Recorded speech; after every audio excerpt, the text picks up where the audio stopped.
You cleared the way for Donald Trump and Elon Musk to gut Social Security, to gut Medicare, to gut Medicaid. Why did you lead Democratic senators to play by that book that the Republicans are not playing by? Okay. Welcome back to AllStarBuzz. Thank you for joining us. Before we start, don't forget to like this video and subscribe to the channel. It really helps us grow. Now, let's begin. Okay, let's talk about Chuck Schumer. 10 years ago, this guy was somewhat of a moderate Democrat, but over time, he basically went along with the lunatics in his party. I don't think he's one of them at heart, but he played along and he deserves all the blame for that. I'm not excusing anything he's done. But in the last couple of days, he's decided to try working with Trump on some issues. And you know what happens when you're not a completely insane Democrat? You end up on The View. And what's The View? It's a show where you get grilled by a woman who looks like Jabba the Hutt, another woman who's had way too much Restylane, a woman who pretends to be a conservative but is actually a far-left lunatic, and the blonde chick whose name I always forget. They gang up on you and suddenly you're like, you know what? I've decided to retire. Thanks, ladies. You really convinced me. I'm just going to throw it out there. Why? Great. What were you thinking and why? Okay. So look, I knew it was a difficult choice, and I knew that I'd get a lot of criticism for my choice. But I felt as a leader I had to do it. You mentioned, this is what a leader does. And we were just talking in our last segment about we aren't seeing a clear leader of the party because even though I agree with you with your decision, and I see why, but you were only able to get 9 Democrats to go with you. How is that leadership? Right. Okay. Governor Pritzker's chief of staff, Ann Caprara, has said the following. The fight going on in the Democratic Party right now is not between hard left, right, and moderate. It's between those who want to fight and those who want to cave. And it gives me no pleasure to say this to you because we are friends, but I think you caved. I think you and 9 other Democrats caved. I don't think you showed the fight that this party needs right now because you're playing with by a rule book where the other party has thrown that rule book away. True. And so in my view, what you did really was in supporting that GOP partisan bill that Democrats had no input in, you cleared the way for Donald Trump and Elon Musk to gut Social Security, to gut Medicare, to gut Medicaid.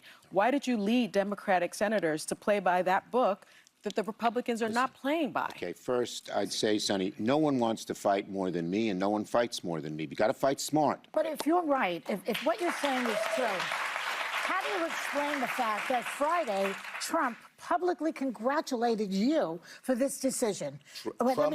He said you did the right thing. Yes. He said your decision, quote unquote, took guts and courage. Was he trying to trick you? Troll me. He's trolling. He was trolling me. I know this guy. But some of the progressive members of your caucus are not, the House caucus are not with you. Jasmine Crockett questioned your leadership. Hakeem Jeffries dodged a question about your alignment over this and obviously voted the other direction.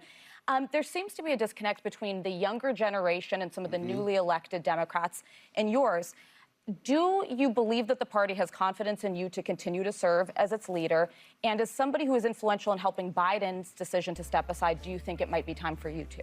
No. But let's get to the substance in a second. Can you imagine that show is on right now, live at the exact same time as us?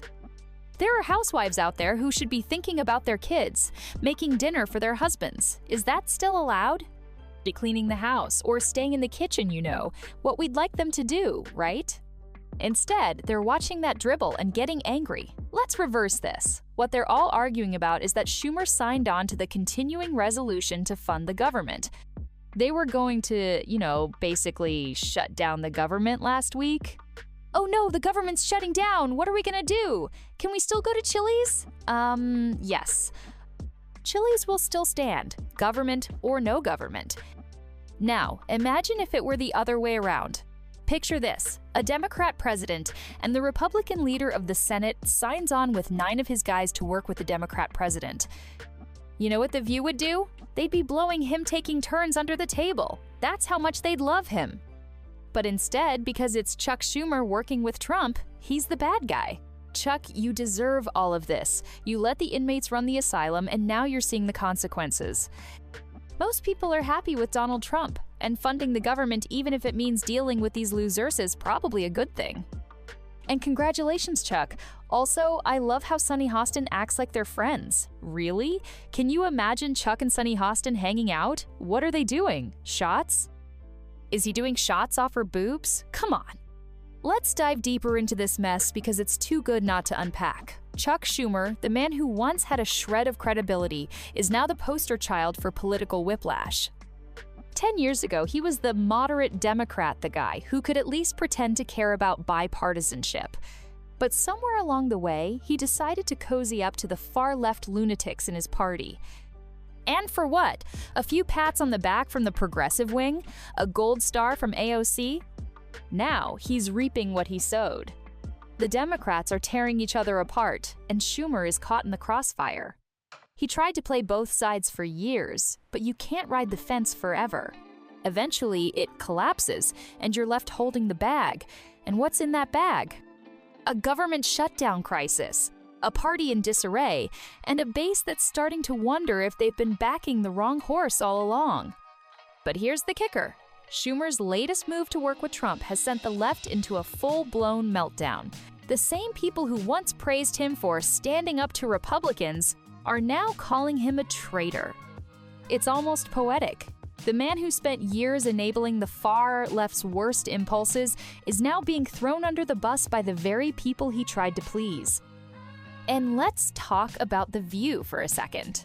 That show is a circus, and Schumer walked right into the lion's den. You've got Sunny Hostin, who somehow manages to be both smug and clueless at the same time, grilling him like he's on trial. Then there's Whoopi Goldberg, who looks like she's one bad takeaway from dozing off mid-sentence. And don't forget Joy Behar, the self-proclaimed comedian who hasn't been funny since the 90s. These women are supposed to be the voice of reason? Please, they're more out of touch than a billionaire at a soup kitchen. And yet, there they were, lecturing Schumer about betraying the party while sipping their overpriced lattes and pretending to care about the working class. But here's the thing. Schumer's decision to work with Trump isn't just about avoiding a government shutdown. It's about survival. The Democrats are in freefall, and he knows it. The midterms are coming, and if they don't get their act together, they're gonna get wiped out. And let's be real, most Americans don't care about the drama. They just want the government to function. Gas prices are dropping. Egg prices are coming down. People are starting to feel a little hope again. And what are the Democrats doing? Arguing about whether or not to shut down the government. It's like watching a group of toddlers fight over a toy while the house burns down around them. And then there's Sunny Hostin. Oh, Sunny. She's the gift that keeps on giving.